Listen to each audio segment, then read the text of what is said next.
திருச்சி மாவட்டம் துறையூர் அடுத்த வீரமச்சான்பட்டியைச் சேர்ந்தவர் சுகன்யா. இவருக்கு 3 நாட்களுக்கு முன்பு திருச்சி அரசு மருத்துவமனையில் ஆண் குழந்தை பிறந்தது. இன்று அதிகாலை குழந்தைக்கு தடுப்பூசி போட வேண்டும் என்று கூறி செவிலியர் சீருடை அணிந்த பெண் ஒருவர் குழந்தையை தூக்கி சென்றுள்ளார். வெகு நேரமாகியும் குழந்தையை திரும்ப கொண்டு வராததால் தாய் மற்றும் உறவினர்கள் மருத்துவமனை நிர்வாகத்திடம் புகார் அளித்தனர்.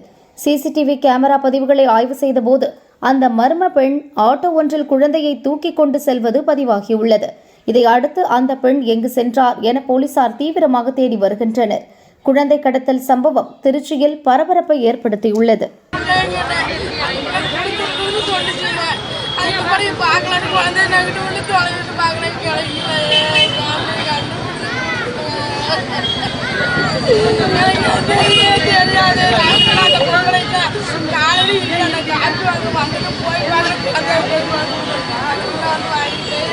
எப்படி போச்சுனே எங்களுக்கு